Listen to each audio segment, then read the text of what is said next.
En politique de France Info, une demi-heure ensemble, comme tous les matins. Bonjour Jean-Michel Apathy. Bonjour Fabienne. Bonjour Gilles Bornstein et Guy Birenbaum. Et notre invité ce matin est membre de la direction du nouveau parti anticapitaliste. Bonjour Olivier Besancenot. Bonjour. Le gouvernement a sauvé par une commande publique l'usine Alstom à Belfort. Vous critiquez souvent le gouvernement. Vous le soutenez dans cette histoire? S'il avait sauvé Alstom, je pense que ça se serait. L'usine Belfort peut-être. Ouais, même l'usine Belfort. À Belfort. On va dire, il l'a sauvé juste après 2017, quoi. Le temps de l'élection présidentielle, c'est tellement grotesque, tellement grossier, ça se voit tellement que on en est presque fatigué de répondre à ce type d'argument. Il suffit pas de gonfler artificiellement les commandes pour régler le problème d'Alstom. Le problème d'Alstom, il est plus substantiel. C'est le bilan d'une politique que connaît bien le gouvernement, qui est le bilan d'une politique libérale où on met un groupe public sur le marché privé à la fin des années 80. Et puis, il y a les premières difficultés économiques qui arrivent. L'État vient déjà à la rescousse. C'était Nicolas Sarkozy en 2003-2004, de mémoire, qui avait repris une partie du capital pour les rétrocéder à un groupe qui, au passage, n'avait pas oublié de se faire une belle plus-value. Je pense au groupe Bouygues, qui a gagné un peu plus d'1 milliard sur cette histoire. Donc, c'est le démantèlement lié à une politique libérale qui a, en plus, tout le mal de ce que j'en pense, la spécificité d'être particulièrement incohérente. Donc, ce qu'il faudrait aujourd'hui, je crois, c'est mettre sous contrôle public en tant que tel. Nationaliser Alstom. Nationaliser, ça dépend ce qu'on entend par nationaliser pour mettre les pieds dans le plat. Sous contrôle public, je voulais traduire en français compréhensible. Derrière la traduction, en fait, il y a un problème politique. Donc, je vais pas le cacher. C'est-à-dire que la nationalisation, on sait ce que ça peut donner. C'est-à-dire, il y a eu des nationalisations où finalement, vous remplacez un patron privé par un patron public. Moi, franchement, c'est pas trop ma tasse de thé. Et puis, quand il s'agit de nationaliser pour ensuite, je vous dis, le remettre sur le marché, c'est-à-dire finalement faire en sorte que l'argent public, ça va renflouer toujours le même jeu capitalistique, moi ça m'intéresse pas. Ce qu'il faudrait, d'où l'idée du contrôle public, mais on peut trouver une autre formule, à la limite, je m'en fous, ce serait l'idée peut-être même d'un service public du transport, qui est la cohérence, qui aille de la production, de la fabrication, jusqu'à l'entretien des rails, jusqu'à l'acheminement des marchandises et des voyageurs. Je crois que c'est ça dont on aurait besoin aujourd'hui. Ça sera peut-être un argument qu'on entendra dans la campagne présidentielle qui s'annonce. Dans l'actualité économique et sociale, il y a aussi, France Info le disait ce matin, le premier accord signé d'application de la loi El Khomri dans la branche métallurgie. 4 syndicats ont signé. Parmi ces syndicats, donc avec les représentants des employeurs, bien sûr, parmi ces syndicats, le syndicat Force ouvrière, Frédéric Homez en est le secrétaire général dans la branche métallurgie. Il a donc signé dans la branche métallurgie l'application de l'accord El Khomri. On l'écoute. La Fédération FO de la métallurgie s'est battue contre le projet de loi travail. Aujourd'hui, la loi est passée. Même s'il y a des recours juridiques, nous, notre intérêt, c'est de dire on encadre mieux la loi, on essaye d'améliorer la loi et protéger au mieux les salariés avec des contreparties. Le représentant de Force ouvrière expliquait qu'il n'y avait pas de contradiction à signer cet accord en application de la loi El Khomri, puisque la loi, elle est là, il faut faire avec. Et donc, on essaye de protéger les salariés, disait-il. C'est ça. On essaie de protéger les salariés en signant cet accord. Ça nous fait un point commun, vouloir protéger les salariés. Après, le problème, c'est la façon dont on les protège. Et la réalité, c'est qu'au-delà de ce premier accord, il va y avoir une multitude d'accords. Et donc, il va y avoir l'épisode 2 de la bataille sur la loi travail. C'est-à-dire, de toute façon, c'est une bombe à retardement. C'est pas terminé? Non, ce sera jamais terminé. Jamais.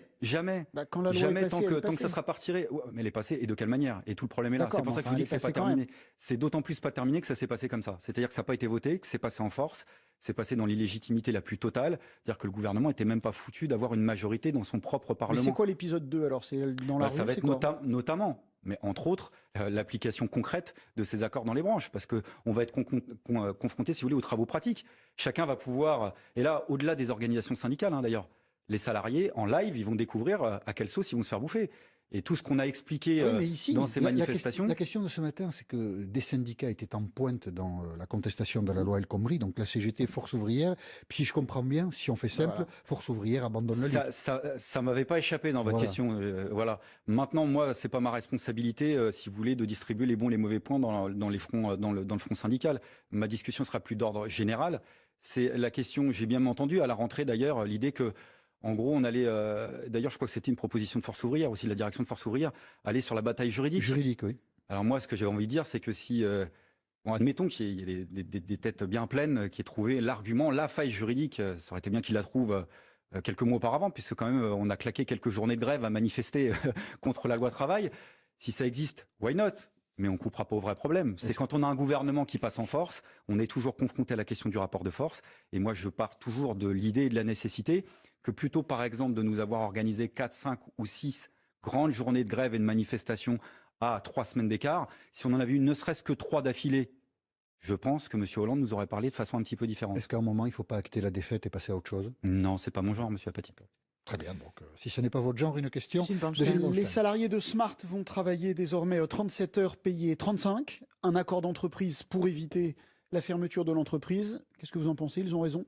Ça rejoint exactement la discussion qu'on avait. C'est le cœur, finalement, un des vices de fabrication de la loi travail, c'est ça, c'est ce chantage qui consiste de toute façon à vous dire vous allez accepter de travailler plus longtemps en étant de moins en moins bien payé, sinon on ferme l'usine. Et donc ça, c'est pas de la démocratie. Ou ça peut être aussi une réalité à laquelle sont confrontés des gens qui sont en situation de concurrence. Smart en est un bon exemple. Mais M. Apathy, nous sommes tous confrontés à la concurrence. Ça, je vous le confirme. Donc ça sera un argument qui sera toujours mis sur la table. Oui. Donc à partir du moment où il est posé sur la table, s'il y a toujours de la concurrence, alors votre entreprise, votre groupe, votre atelier, votre service est toujours à un moment ou à un autre condamné potentiellement à être fermé. Donc il faut accepter ou non des sacrifices. Ce discours, on l'entend tous, qu'on soit dans le public ou dans le privé. Moi, je ne l'accepte pas, ce discours. Et d'ailleurs, j'aimerais qu'on en discute dans le détail, qu'on mette la comptabilité de tous ces groupes sur la place publique, qu'on nous laisse la possibilité d'éplucher concrètement la comptabilité de ces groupes, et qu'on voit, et j'y parle bien des groupes, pas simplement des différentes filiales. Ça aussi, ça fait partie des mesures vraiment démocratiques. Parce que tous ceux qui nous font des grands numéros de clowns pour nous vanter les mérites de la loi travail sur la démocratie, moi, je pense que la démocratie élémentaire dans le milieu d'entreprise, c'est de faire en sorte que les salariés aient un droit de regard sur la comptabilité. Donc ce chantage-là, je crois qu'il est inadmissible. On se souvient des salariés de Continental qui avaient dit oui une première fois, promis, on ne ferme pas l'usine, puis 2 ans après, l'usine fermait. Et ils s'étaient révoltés contre la fermeture de cette usine à Clairoy. Et cette discussion reprend dans 90 secondes exactement, il est 8h40 et voici de l'émission politique de France Info avec Olivier Besancenot. Question Jean-Michel Apathy. La gauche qui s'oppose au gouvernement demeure très divisée à 7 mois maintenant de l'élection présidentielle. C'est évidemment définitif. Il n'y a aucun espoir que vous vous retrouviez les uns et les autres. J'ai peur qu'elle le reste jusqu'à la présidentielle. Pourquoi? Peut-être parce c'est inscrit dans les gènes? Non, heureusement d'ailleurs. Heureusement d'ailleurs. Si tant est qu'elle a un patrimoine génétique particulier. Je crois surtout que la gauche radicale, elle a perdu la bataille de l'unité en prenant le problème à l'envers, précisément par le problème électoral. Je crois qu'une des erreurs fondamentales, enfin moi c'est assez personnel ce que je vais vous dire, de cette longue séquence qu'on a connue pour tous ceux qui ont cherché à fédérer des forces anticapitalistes à la gauche de la gauche, c'est d'avoir pensé finalement qu'on réussirait à unifier ces forces sur l'agenda électoral. Et je crois que dans la séquence sur la loi travail qu'on a connue, il y a eu aussi un souffle particulier, un souffle démocratique, un souffle politique aussi, qu'on a vu notamment dans Nuit debout, dans ces assemblées, mais aussi dans toute une série d'équipes syndicales qui se sont radicalisées. Et moi, j'ai vu cet espoir, alors ça a été éphémère peut-être, mais justement d'inventer notre propre espace, notre propre agenda, plutôt que de dépendre et de rester prisonnier d'un agenda qui est celui de la Ve République, qui a en plus un point commun de toute la gauche radicale, qui est un agenda qu'on critique tous. Mais comment expliquer que vous retrouviez, par exemple, sur la contestation d'une loi, vous vous retrouvez, vous avez des analyses communes, et puis dès que c'est fini ou dès que ça baisse, chacun repart chez lui? Parce qu'on bute sur la question de la perspective politique et de savoir comment on l'incarne. Je crois que si on pense, par exemple, qu'on a besoin finalement d'un bon président de la République, d'une bonne équipe gouvernementale, je crois qu'on est au-delà de ce qui est en train de se passer dans le pays. Le problème, il est plus substantiel. Je crois qu'il faut tout mettre à bas. Donc ça veut dire qu'aujourd'hui, la question d'une nouvelle représentation politique, dont on se sent tous orphelins aujourd'hui, qu'on soit membre d'organisations politiques diverses de la gauche radicale, qu'on soit au NPA, à Lutte ouvrière, au Parti communiste, au Parti de gauche et des libertaires, mais qu'on soit surtout dans des organisations syndicales parfois sans parti, on se sent orphelin de quelque chose.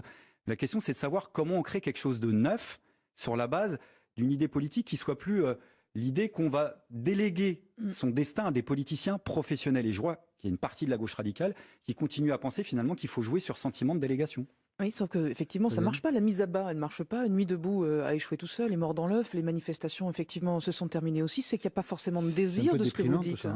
Écoutez, si vous êtes déprimé... De votre point de vue, Non, mais vous n'arriverez pas à me déprimer, parce que je ne crois pas ça, loin de là. Dire que Nuit debout est mort dans l'œuf, c'est pas comprendre... il s'est passé quelque chose à un moment, mais ça n'a abouti sur rien, honnêtement. Ou à moins que ça ait abouti sur quelque chose. Mais que d'un point de vue politique et médiatique, ça soit moins spectaculaire que le moment où vous étiez tous là à filmer en live les longues assemblées générales de Nuit debout, je l'entends bien, mais il y a quelque chose de plus diffus, mais de réel.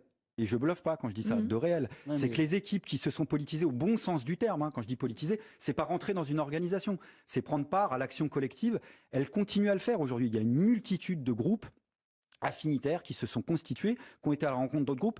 Et c'est pour ça qu'il y a quelque chose qui existe. Et ce quelque chose, le problème, c'est comment lui donner chair, substance, un contenu. Donc à partir de là, il y a la bataille électorale et politique. Il ne s'agit pas de la bouder. Nous, au NPA, on a un candidat, c'est Philippe Poutou. Alors on est fiers, on a notre spécificité. Mais je dis, au-delà de la bataille électorale, il y aura cet espace propre à créer, notre propre agenda. Et je pense notamment à toutes ces forces qui se sont politisées à ce moment-là et qui continuent à le faire. Gilles Bonchon. Alors justement, vous parlez d'incarnation, Philippe Poutou, pourquoi pas vous ? Jean-Michel Apathy, qui est un grand pudique, ne vous le dira pas, mais sa voisine, hier, quand elle lui a dit qu'on vous recevait, il dit « Mais pourquoi il n'y va pas, Olivier Besancenot ?» J'ai cru que vous alliez m'en dire plus, que maintenant c'est presque Apathy avait voté pour moi. Les deux fois où je m'étais présenté. Non, le vote est secret. Les deux fois où je m'étais présenté, où il m'avait quand même manqué plus de 46% des voix pour être élu. Peut-être celle d'Apathy. Peut-être celle d'Apathy. L'incarnation, ça compte. L'incarnation, ça compte. Pourquoi vous n'y allez pas ? Ouais, c'est ça. D'abord parce que je l'ai fait 2 fois et que exactement pour les mêmes raisons que la dernière fois, je me suis pas présenté. C'est-à-dire que chez nous, ça tourne. On n'est pas accroché au pouvoir, pas même au pouvoir d'être candidat. Et puis, pour être tout à fait honnête, je crois que quand on est candidat à l'élection présidentielle, faut une forme d'état d'esprit et de patience que je n'ai probablement pas en ce moment. Plus. Vous ne l'avez plus.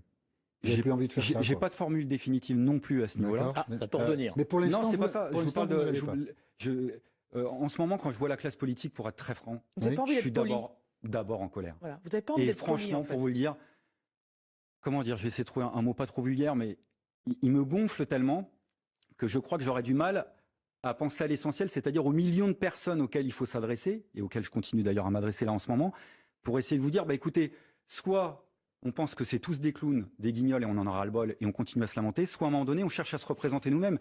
Et la marque de fabrique, entre guillemets, de nos candidatures et de celle de Philippe Poutou aujourd'hui, c'est au moins ça, humblement. C'est dire, si on pense que les politiciens ne nous représentent plus, alors on va parler en notre propre nom. C'est-à-dire, on dit à tous les politiciens, au moins ça, vous ne parlez plus en notre propre nom. Philippe Poutou, c'est un des rares dans cette campagne, voire le seul, qui saura à peu près de quoi il parle quand il va parler de la vie quotidienne de millions de personnes. Qui vous gonfle, Olivier Besancenot ? Beaucoup de politiques, beaucoup de politiciens. Et globalement, la campagne présidentielle telle qu'elle a l'air de se dessiner, puisqu'on prend les mêmes et on recommence, c'est les mêmes têtes cramées, c'est les mêmes... Ce ne sont pas des gens médiocres, ce sont des gens qui attirent du monde dans les meetings et qui font des voix dans les urnes. Donc c'est curieux, vous pouvez bien le dire, sans doute c'est assez populaire de le dire comme ça, ils me gonflent, mais en même temps les gens votent pour eux. Alors si c'est populaire d'un côté et que vous me dites qu'en même temps ils ont plein de brio, plein de succès qui remplissent les meetings, il va falloir choisir la version. C'est facile de le dire, mais j'ai compris ce que vous vouliez me dire. C'est facile peut-être, j'en sais rien, mais je vous le dis du fond du cœur. D'accord. Je vous le dis vraiment du fond du cœur. C'est-à-dire que et c'est pas un jugement humain sur les qualités des uns des autres. Je veux dire, écoutez, il y a un décalage tellement flagrant. Enfin, écoutez, je sais pas, on a l'impression qu'on va vivre le dernier soubresaut d'un système qui est en train de crever. Vous savez, c'est comme il paraît que, je sais pas, moi je suis pas un grand spécialiste de la vie des fermes, mais il paraît que quand on coupe la tête à un canard, il continue à avancer. Voilà. J'ai l'impression que c'est ça. C'est un sketch de Robert Lamoureux. Mais vous avez dit les mêmes têtes cramées. J'ai dit ça ? Oui. Bah peut-être. Ça lui a échappé. Est-ce qu'il vous gonfle particulièrement, Jean-Luc Mélenchon ? En tout cas, c'est pas celui qui me gonfle le plus. Il a saisi la balle qu'a lancée Nicolas Sarkozy sur les Gaulois pour lui dire, tiens, sur ce débat-là, les Gaulois, chiche. On écoute Jean-Luc Mélenchon, c'était il y a une dizaine de jours, le 27 septembre. Vous pensez que nos ancêtres sont des Gaulois. Je trouve pas ça très raisonnable. Mais je suis d'accord pour qu'on discute de l'identité. Allez, vous voulez parler de ça ? Venez. Parlons-en. Parce que nous avons quelque chose à dire. Nous avons quelque chose à dire sur l'identité de la France. Vous avez quelque chose à dire sur l'identité de la France, Olivier Besancenot ? Oui, mais pas celle qui est nichée dans les albums d'Astérix et d'Obélix. Voilà. C'est une autre identité dont on se revendique quand on se revendique du mouvement ouvrier. Vous revendiquez c'est une identité sociale. Moi, l'histoire à laquelle je me réfère, c'est celle de la Commune. C'est pas celle des Versaillais. C'est celle qu'ont fait les grandes grèves de 1936, celle qu'ont fait les luttes de la Résistance, celle qu'ont fait les grandes grèves après-guerre, celle qu'ont fait mai 68. C'est pas celle des Versaillais, c'est pas celle c'est pas celle de Pétain, c'est pas celle qui était contre mai 68, c'est pas celle de l'Algérie française. Donc le grand mythe de la grande glu nationale qui nous engloberait dans une grande histoire commune, pardon, mais j'y crois pas. L'histoire, elle est faite par des hommes et par des femmes qui choisissent des options. Et on sait à quel point l'histoire de notre pays, elle a été déchirée par des grandes fractures qui ont un sens. Donc adopter le récit national, pour reprendre une autre formule que j'ai entendue, c'est adopter quel récit ? En général, c'est adopter le récit des vainqueurs. L'insécurité culturelle, c'est-à-dire ce sentiment qu'ont des travailleurs de parfois de plus avoir de repères dans ce monde nouveau, c'est quelque chose qui existe ou il n'y a que de l'insécurité sociale ? Non, il n'y a pas que de l'insécurité sociale. Il y a toute forme d'insécurité, y compris l'insécurité tout court. Moi, je fais Non, pas... mais l'insécurité culturelle. J'ai bien compris, mais ces notions-là, vous avez eu du mal à la définir concrètement, non, parce que le problème, c'est simple. Non, mais pour répondre il nous reste quelques secondes pour la définir. Ah bah là, ça va être compliqué. Alors, laissez-moi vous dire dans ces cas-là que je ne tomberai pas dans le piège que nous tend une bonne partie de la classe politique, c'est-à-dire nous faire une grande campagne présidentielle sur la question identitaire refermée, et on va parler, et on le fera avec un pied de biche s'il le faut, de la question de l'identité sociale dans le cadre de cette campagne. J'avais trop peu de temps pour vous dire mon point de vue sur l'identité culturelle. Mais vous allez revenir, on se retrouve dans 90 secondes, il est 8h50, voici vite. Avec Olivier Besancenot et question Guy Birenbaum.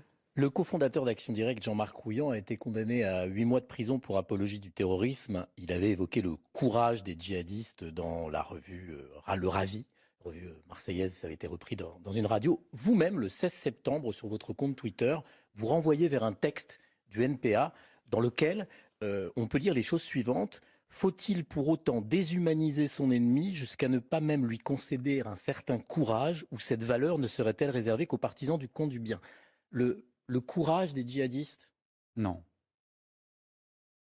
Moi, j'en vois pas. Qu'est-ce que vous vouliez dire Donc, pourquoi vous renvoyez à ce texte ? On peut pas couper les morceaux de phrases comme ça.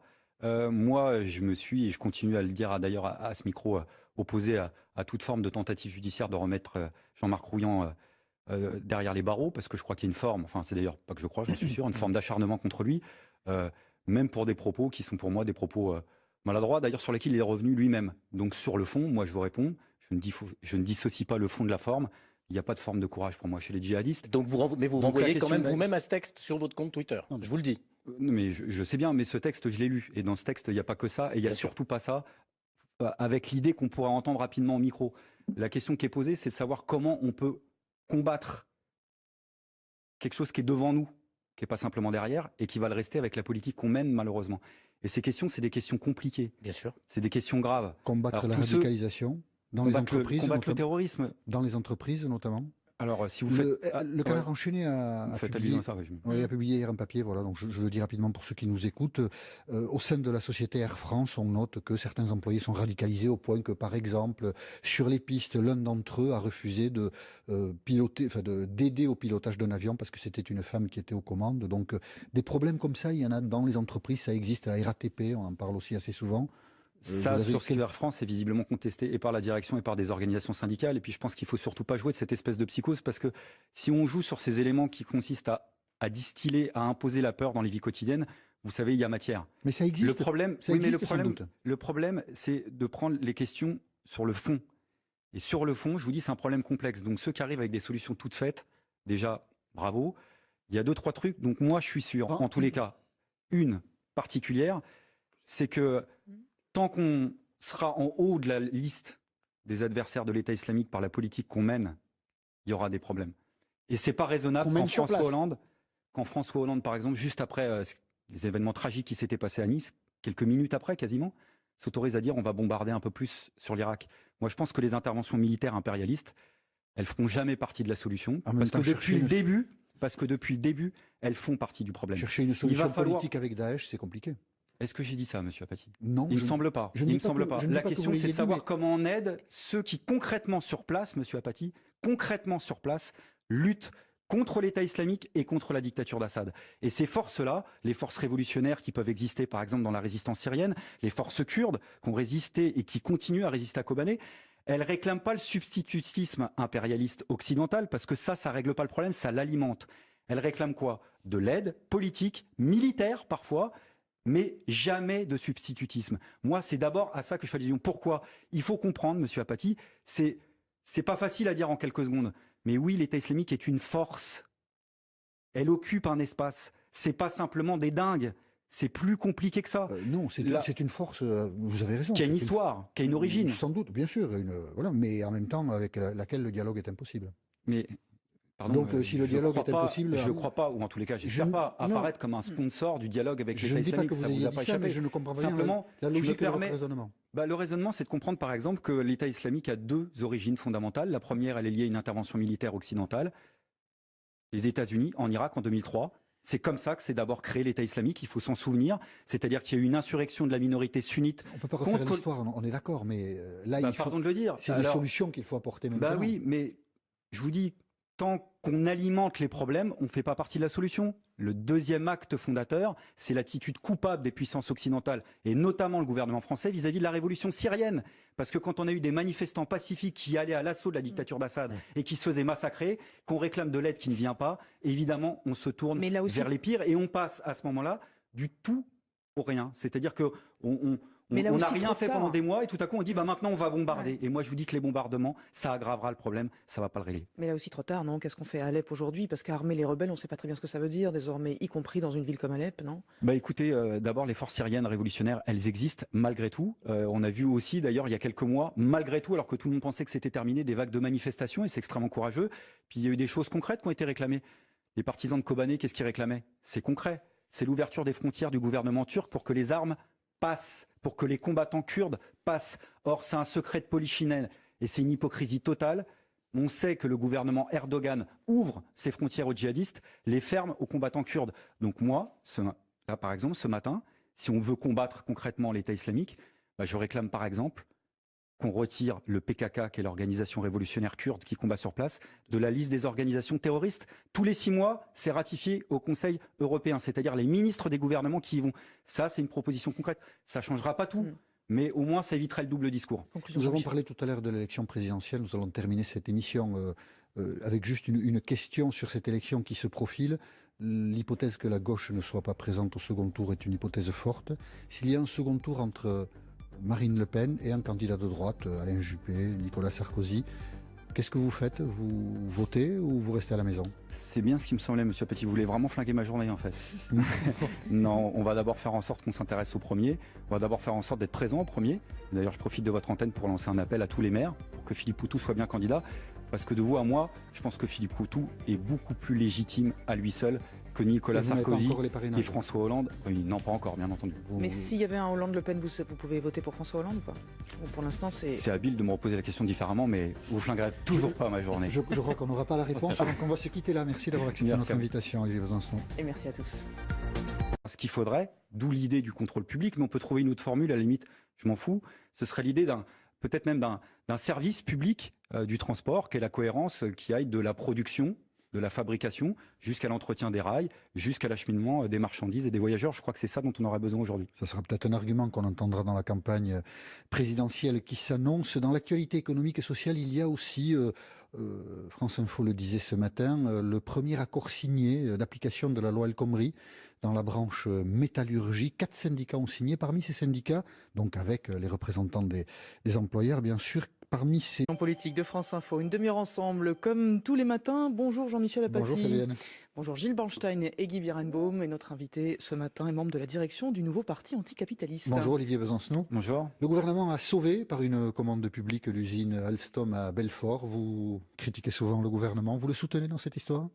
S'il avait sauvé Alstom, je pense que ça se serait. L'usine Belfort peut-être. Ouais, même l'usine Belfort. À Belfort. On va dire, il l'a sauvé juste après 2017, quoi. Le temps de l'élection présidentielle, c'est tellement grotesque, tellement grossier, ça se voit tellement que on en est presque fatigué de répondre à ce type d'argument. Il ne suffit pas de gonfler la spécificité d'être particulièrement incohérente. Donc ce qu'il faudrait aujourd'hui, je crois, c'est mettre sous contrôle public en tant que tel. Nationaliser Alstom. Nationaliser, ça dépend ce qu'on entend par nationaliser pour mettre les pieds dans le plat. Vous dites sous contrôle public, je voulais traduire en français compréhensible.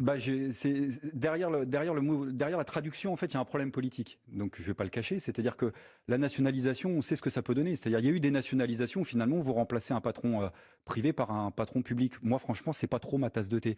Et puis quand il s'agit de nationaliser pour ensuite, je vous dis, le remettre sur le marché, c'est-à-dire finalement faire en sorte que l'argent public, ça va renflouer toujours le même jeu capitalistique, moi ça m'intéresse pas. Les syndicats, le syndicat Force ouvrière, Frédéric Omez en est le secrétaire général dans la branche métallurgie. Il a donc signé dans la branche métallurgie l'application de l'accord El Khomri, on l'écoute. La Fédération FO de la métallurgie s'est battue contre le projet de loi travail. Aujourd'hui, la loi est passée. Même s'il y a des recours juridiques, nous, notre intérêt, c'est de dire on encadre mieux la loi, on essaye d'améliorer la loi et protéger au mieux les salariés avec des contreparties. Le représentant de Force ouvrière expliquait qu'il n'y avait pas de contradiction à signer cet accord en application de la loi El Khomri, puisque la loi, elle est là, il faut faire avec. Et donc, artificiellement les commandes pour régler le problème d'Alstom. Le problème d'Alstom, il est plus substantiel. C'est le bilan d'une politique que connaît bien le gouvernement, qui est le bilan d'une politique libérale où où on met un groupe public sur le marché privé à la fin des années 80. Et puis, il y a les premières difficultés économiques qui arrivent. L'État vient déjà à la rescousse. C'était Nicolas Sarkozy en 2003-2004, de mémoire, qui avait repris une partie du capital. Pour les rétrocéder à un groupe qui, au passage, n'avait pas oublié de se faire une belle plus-value. Je pense au groupe Bouygues, qui a gagné un peu plus d'1 milliard sur cette histoire. Donc, c'est le démantèlement lié à une politique libérale qui a, en plus, tout le mal de ce que j'en pense,